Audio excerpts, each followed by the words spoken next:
Excuse me, this is our table. The woman's voice was sharp, the kind people use when they expect instant obedience. Two figures had just slipped into the prime VIP table, the one perfectly centered with a view of the stage and bar. A tall waiter hesitated beside them, unsure whether to intervene. The woman, Sienna, crossed her arms. Her partner, Chad, leaned back arrogantly, draping his blazer over the chair as if claiming territory. They looked the part, mid-30s, expensive but loud clothing, the practiced entitlement of people who believed rules bent for them. Across the room, a hush spread like a ripple. Phones lifted subtly, lenses catching the growing tension. The maitre d', an older man with a crisp French accent, approached nervously. Madame, Monsieur, this table is, how do you say, already reserved for a very important guest. Sienna didn't move. Chad smirked. Yeah, well, they're not here yet, are they? First come, first served. The maitre d' shifted uneasily. It is not that kind of establishment, sir. This is... Relax, Chad interrupted, waving him off. We'll move when they show up, if they show up. Their casual disrespect stung the air. A woman at the next table whispered to her friend, That's table 1. Only the owner or his VIP sit there. Another man muttered, They're either crazy or connected. And then, the entrance doors opened. He walked in slowly, not with the performative swagger of celebrities, but with the quiet assurance of someone who never needed to prove his worth. Marcus Langston, late 40s, immaculate black tuxedo, calm gaze. His presence turned heads without effort. Half the room straightened instinctively, recognizing him. The other half Googled his name under the table. Billionaire, real estate tycoon, philanthropist, owner of Le Grand Aurore. He paused just inside the doorway, scanning the room with measured patience. When his eyes fell on table 1, occupied by Sienna and Chad, something subtle shifted in his expression. Not anger, not surprise, recognition. The kind of look a lion gives two stray hyenas circling the wrong territory. The maitre d' hurried toward him, whispering frantically. Marcus listened, nodded once, then began to walk toward the table. Each step was deliberate. The room quieted. Chad noticed him approaching and rolled his eyes. What? Another waiter? Marcus stopped beside the table. His voice was soft, almost gentle. Good evening. I believe you were in my seat. For a heartbeat, silence. Then Sienna laughed, a sharp, dismissive sound. Oh, you own this table, do you? Marcus looked at her steadily. Then with quiet authority, he said, No. A small pause. I own this place. The words weren't loud, but they hit like a crack of thunder. Around them, phones recorded, whispers surged. The couple froze, caught between arrogance and dawning realization. And just like that, the night's moral showdown began. Just before we dive in, let us know in the comments where you're watching from today. We love seeing how far these stories reach, and make sure you're subscribed so you don't miss tomorrow's special video. Now let's jump back in. Enjoy the story. The air inside Le Grand Aurore shifted the moment Marcus spoke those 7 quiet words. I own this place. It wasn't shouted. It wasn't boasted. It simply landed, echoing through chandeliers and over polished marble like a dropped crystal flute. The couple froze. Sienna blinked rapidly, as if waiting for someone to say, Just kidding. Chad forced a laugh, a brittle, uncertain sound. Nice line, he said, leaning back in his chair. Real dramatic. Marcus didn't reply. He simply stood there, hands folded calmly in front of him. Behind him, the maitre d' hovered nervously, torn between deference and damage control. All around, the crowd began to gather, not physically at first, but through attention. Heads turned. Murmurs grew. The string quartet, sensing the shift, stumbled over their melody before regaining rhythm. The cinematic camera pans wide, from Marcus's composed stance to the room's perimeter, where diners subtly leaned in, waiters paused mid-step, and phones lifted higher. The glow of a dozen screens created a halo of digital spectatorship. Is this really happening? Someone whispered. He actually owns the place, another replied. Oh my God, this is going to blow up online. Near the bar, Elena, the head waitress, exchanged a look with Derek, the bartender. Elena had worked here for 6 years, long enough to know what happened when guests disrespected Marcus Langston. He wasn't a man who needed to raise his voice. His silence was sharper. "This is bad," Elena muttered. "Table 1, they have no idea." "You think he'll kick them out?" Derek asked. "No," she said slowly, watching Marcus. "He's too smart for that. He'll let them hang themselves." Sienna's cheeks flushed pink, then red. The realization was dawning. This wasn't just some wealthy guest she could outsass. This was the owner. But pride was a stubborn thing.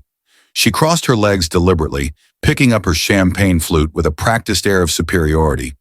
"Well," she said loudly enough for nearby tables to hear, "if this is your place, maybe you should have gotten here on time." A ripple ran through the room. Not laughter, but that sharp inhale people make before a car crash. Chad nodded in agreement, emboldened. "Yeah, man, we're just enjoying a drink. Didn't see your name on the chair." Marcus remained still. He glanced briefly at the maitre d', who looked ready to melt into the floor. "And yet," Marcus replied softly, "everyone else did." The line hit like a clean, quiet punch. Several guests exchanged looks. One older woman actually applauded under her breath. By now, diners had shifted in their seats to get a better view. Waiters formed a subtle perimeter, like stagehands around a play they knew was reaching Act 2. Someone near the back started live streaming. "You guys," she whispered to her phone, "we're at Le Grand Aurore, and this couple took the owner's table." The camera flicked from Marcus's calm expression to Sienna's brittle smirk. Comments began flooding in.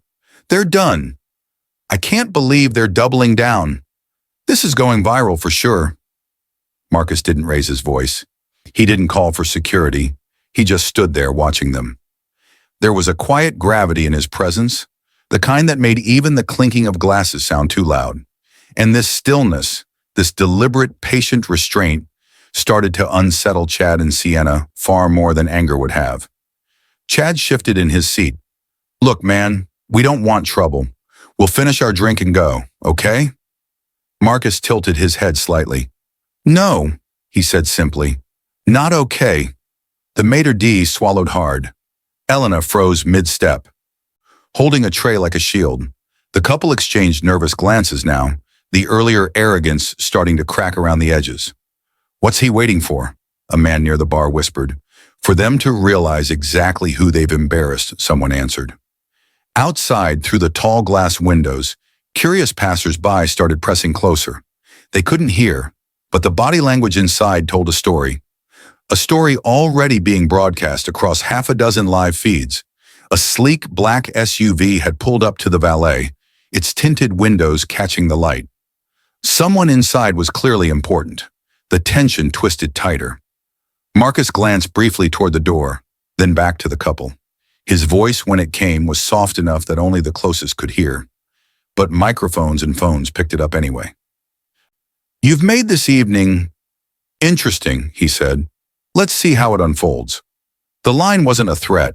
It was a promise. And the crowd, now fully invested, leaned forward as if the night itself were holding its breath. The growing tension inside Le Grand Aurore finally attracted the kind of attention that made situations like this spin out of control. Official authority. From the corner of the restaurant, a man in a black suit strode in with the posture of someone who believed the room belonged to him, even though in truth it didn't. Victor Leclerc, the general manager. Mid-50s, silver hair, permanently furrowed brow, and a reputation for protecting high-value clientele at all costs. He didn't look at Marcus first. He looked at Chad and Sienna, mistaking their entitled posture for importance. "Good evening," Victor began smoothly, stepping between Marcus and the couple as though shielding them. "Is there a problem here?" Elena muttered under her breath from the sidelines. "Oh no, here we go." The maitre d' started to speak, but Victor cut him off with a curt wave. "Sir," he said to Marcus with professional politeness, "if you're disturbing our guests, I'll have to ask you to—" "Disturbing?" Elena whispered incredulously. "He owns the place." But Victor wasn't listening. He'd already made a judgment based on appearances. A wealthy-looking white couple seated at the prime table, and a black man standing before them, calm but firm. He saw what he expected to see, not what was real. Sienna leaned back in her chair, sensing opportunity. Her tone shifted from defensive to injured innocence. Honestly, this man just came up to us and started acting like we stole something. We're just trying to enjoy dinner. Chad nodded solemnly, as if he were the victim of some outrageous inconvenience. Yeah, man, it's uncomfortable. We paid a lot to be here. We don't need this kind of drama. The murmurs intensified. Some guests looked outraged, others confused. Phones kept filming. Marcus's expression didn't change. He simply watched. Victor turned toward him with forced authority. Sir, I'm asking you to please step away from the table. If not, I'll have to involve security. The maitre d' looked like he might faint. Monsieur Victor, he began urgently. Not now, Victor snapped. I'll handle this. Marcus, you believe they're the guests of honor? Victor, irritated. I believe they deserve respect. As all our patrons do. Sienna loudly. Thank you. Finally, someone reasonable. Chad, smirking. Yeah, seriously, what is this guy's problem? The crowd's energy shifted uneasily. Some sided with Marcus, recognizing him. Others, unsure, just watched the power play unfold like live theater. Two uniformed security guards appeared near the doorway, a silent but undeniable escalation. Derek muttered from behind the bar. This is insane. Victor doesn't even realize he's about to kick out the owner. Elena clenched her jaw. He's protecting his job and the wrong people. Victor straightened his jacket, trying to project control. Sir, he repeated to Marcus, I must insist. If you refuse, I'll be forced to escort you out. We can resolve this through proper channels later. The irony hung in the air, the actual owner being threatened with removal from his own establishment. The phones were recording every word now. The live stream chat exploded. He's threatening the owner. This is about to get real. System bias in 4K. Marcus exhaled slowly, gaze sweeping the room. Not in defeat, but in measure. He could end this instantly with a raised voice, a flash of his authority, or a single phone call. But he didn't. He let the moment stretch. The tension thickened until even the quartet faltered again and fell silent completely. Victor, mistaking Marcus's silence for capitulation, pressed his advantage. Thank you for your cooperation, sir, he said, signaling to the guards. Please escort him out so these guests can enjoy their evening. The security guards hesitated. They recognized Marcus. Everyone did, except Victor and the couple. But the order hung in the air, official and humiliating. Sienna crossed her legs smugly, whispering to Chad, Told you, some people just don't belong here. Her words sliced through the quiet like a blade. A few gasps rippled through the room. Even Victor flinched at the phrasing, though he said nothing. Marcus finally moved. He stepped back, not because he was defeated, but because he was allowing the system to reveal itself fully. He nodded once, slowly, almost imperceptibly. Then he glanced toward Elena, who met his eyes with a flicker of anxious understanding. The guard stepped closer. The couple smirked in victory. Victor folded his arms, self-satisfied. The crowd held its breath, the way they do just before lightning hits the ground.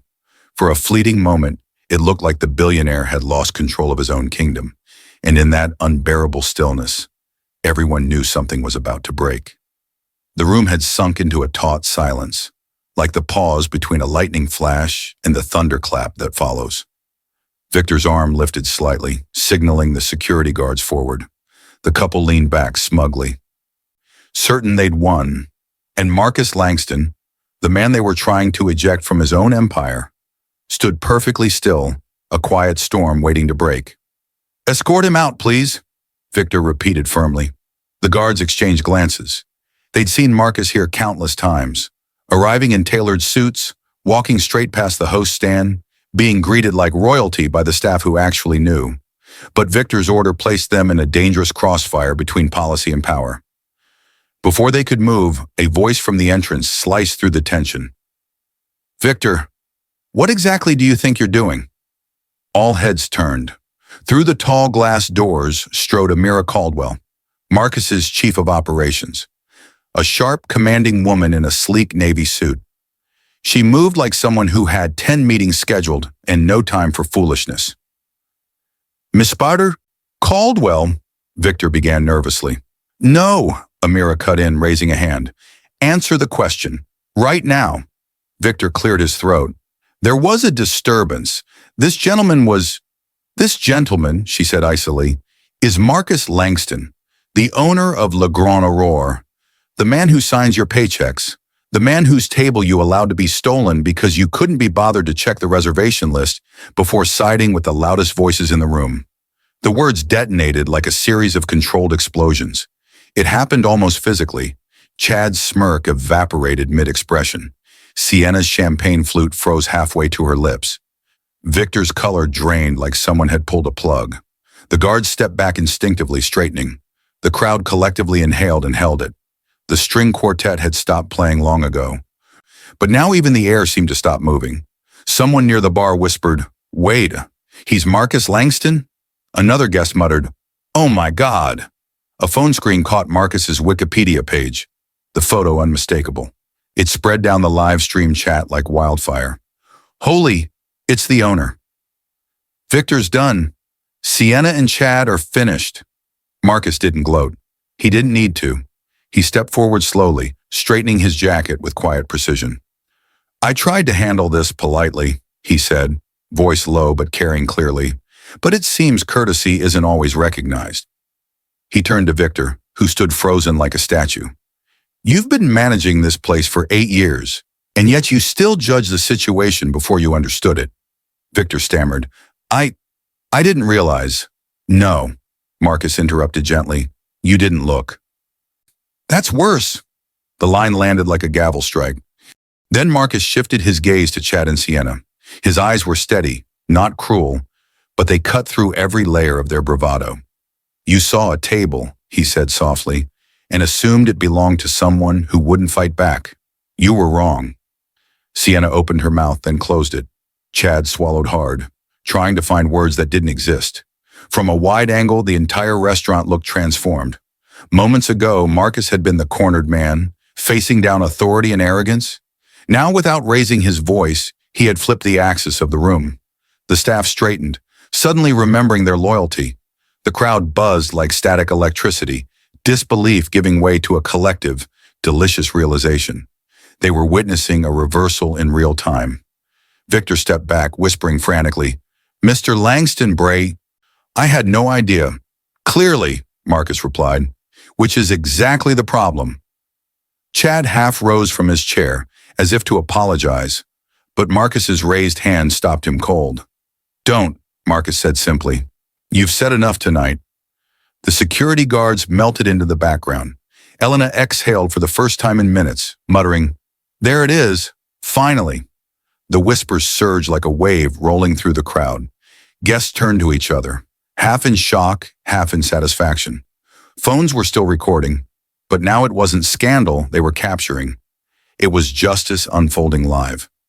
Marcus looked around the room, taking in every face. When he spoke again, it was with calm finality.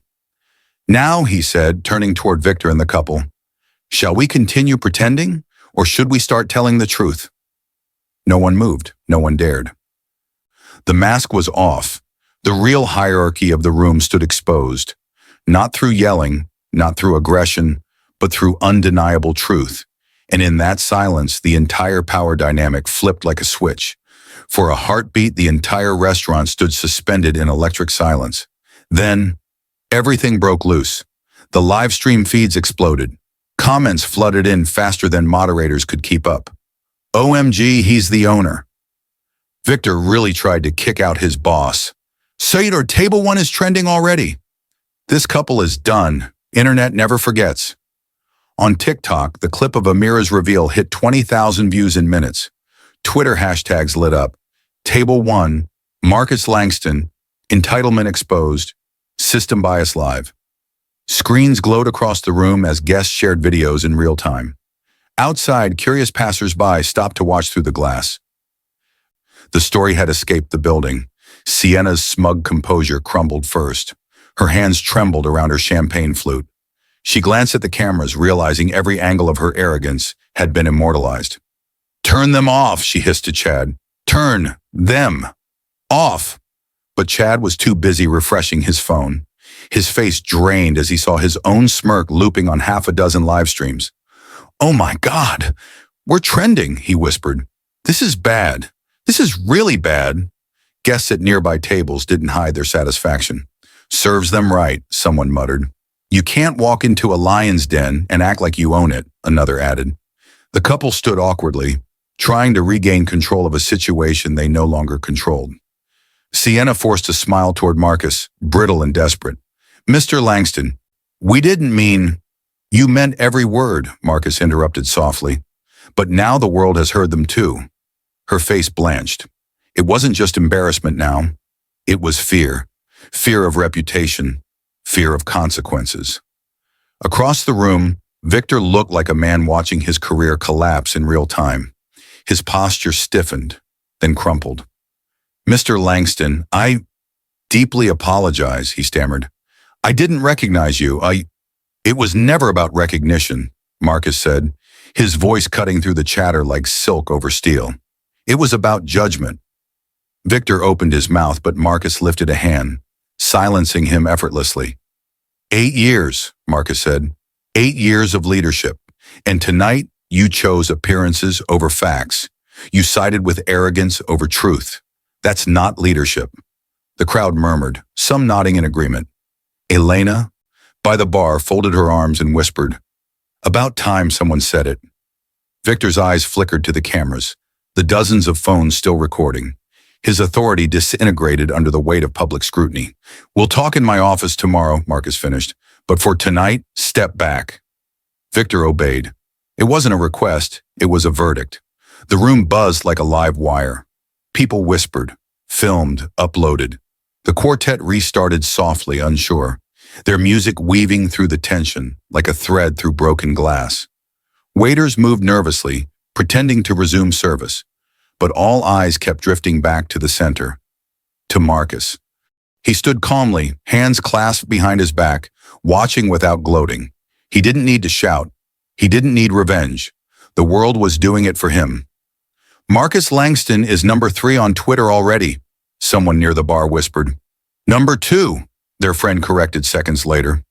A woman rose from a nearby table and clapped, once sharply, then another joined, then another. Within seconds, a wave of applause swept through the restaurant. It wasn't just for Marcus's reveal. It was for justice, for the quiet, poetic reversal they'd just witnessed. Chad and Sienna shrank under the sound. Cameras caught every angle. I think it's time you left, Marcus said calmly, turning back to them. The couple hesitated. Chad tried to salvage dignity. Look, we can talk about this. No, Marcus said simply. You've said enough for one evening. He gestured subtly to the maitre d', who, emboldened by the crowd, stepped forward. This way, please, the maitre d' said firmly.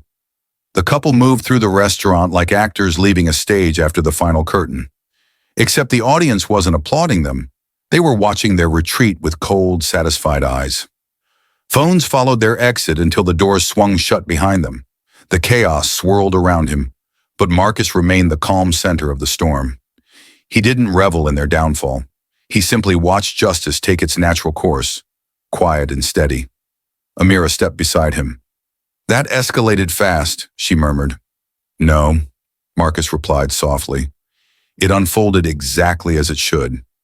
And somewhere outside, Twitter's trending board updated again. Table 1, Marcus Langston, Poetic Justice. The world was watching, and it loved every second. The applause eventually softened, fading into a gentle hum of conversation. The energy inside Le Grand Aurore shifted again, no longer electric and tense, but settling, like dust after a storm. Marcus stood at the center of it all, not as a triumphant victor, but as a man quietly considering what came next. Justice had been served publicly, yes, but for him, justice was never the finish line. It was the starting point for change. Elena approached slowly, clutching her tray like a nervous student approaching a mentor. Mr. Langston, she said softly, I just want to say thank you for handling it the way you did. Marcus turned to her, his expression easing into a warm smile. You handled yourself well, Elena. You kept your dignity. That matters. Her shoulders straightened slightly, pride replacing the earlier anxiety. Behind her, other staff exchanged relieved glances. For them, this wasn't just drama. It was a validation that respect and integrity still mattered here. Amira joined Marcus's side, tablet in hand. She was already thinking 3 steps ahead.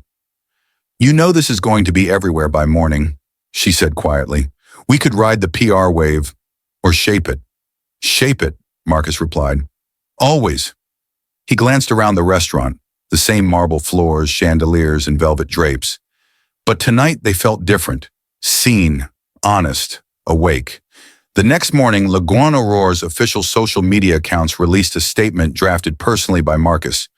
Last night's incident at Table 1 was more than a misunderstanding.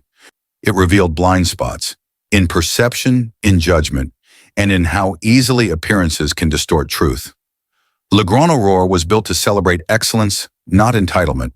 We are implementing immediate changes. Comprehensive staff training on bias awareness and situational judgment. Revised protocols empowering employees to intervene confidently, regardless of perceived status. Clearer reservation policies to prevent misuse of authority. True hospitality means respect for everyone. We intend to make that more than words. Within hours, the post had hundreds of thousands of shares. News outlets picked it up. Influencers quoted it. The hashtag shifted from outrage to admiration. This is how you lead. Table 1 turned into a turning point. Policies with Purpose, Marcus Langston. Later that week, Victor walked into Marcus's office expecting termination. Instead, he found Marcus sitting calmly, reviewing documents. "Sit," Marcus said. Victor obeyed, his usual polished demeanor stripped away. "I know I failed," he admitted quietly. "I saw what I expected to see, not what was real. I let the system inside my head make the call for me." Marcus nodded slowly. "I could replace you," he said, "easily, but change isn't about swapping faces. It's about shifting culture. So here's your choice. Lead this reform with humility or step aside." Victor stared at him, surprised. Then slowly he nodded. "I want to make it right," he said. "Good," Marcus replied. "Then let's make sure no one ever feels unseen in this building again." For the first time in years, Victor didn't feel like a manager. He felt like a student again. And oddly, that gave him hope. Even Chad and Sienna weren't entirely left out of the moral arc. Days later, a video surfaced of Sienna posting a shaky, clearly unfiltered apology on Instagram Live. "I acted entitled, and I judged someone without knowing who they were. That's on me. I'm sorry." It didn't erase what happened, but it sparked a conversation in the comments about accountability, privilege, and growth. Some forgave, others didn't. But the dialogue had started. One evening after the restaurant had closed, Marcus walked alone through the empty dining hall. The chandeliers were dimmed, casting a softer, almost reflective glow. He paused by Table 1, the same table that had sparked it all. He rested a hand lightly on the polished wood and whispered, "It's not about the table, it's about what it represents." The quiet answered him like an old friend. And in that moment, Marcus didn't feel like a billionaire, or a headline, or even an avenger. He felt like a builder, shaping something lasting out of the chaos. A month later, a small, discreet bronze plaque appeared near the entrance of Le Grand Aurore. Guests passed it without fanfare at first, but those who paused to read it always lingered a little longer. Table 1, a reminder that respect is not reserved. It is earned, shared, and owed to all. Langston. The plaque wasn't polished to gleam like the chandeliers above. It was simple, intentional, meant to be read, not admired. Every night, as new guests entered, some stopped to snap a picture. Others nodded quietly. A few simply smiled, as if they understood something unspoken. Inside, the restaurant hummed with life again. The scandal had faded into memory, but its lesson had taken root. Staff spoke differently. Patrons carried themselves with subtle awareness. And Marcus, though rarely present on the floor these days, often stood by the balcony upstairs, observing in silence. He didn't need to say anything anymore. The story was speaking for itself. One evening, Elena paused by the plaque on her way in for the night shift. She brushed her fingertips over the engraved words, whispering to herself, "Respect is not reserved." She straightened her apron and stepped inside with quiet pride. Meanwhile, online, the incident was still referenced in think pieces, leadership seminars, and motivational talks. It had become more than a viral moment. It was a case study in dignity and justice.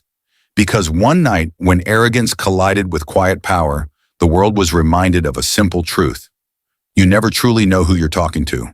And everyone deserves respect. If this story moved you, share it. Respect starts with awareness, and it begins with us.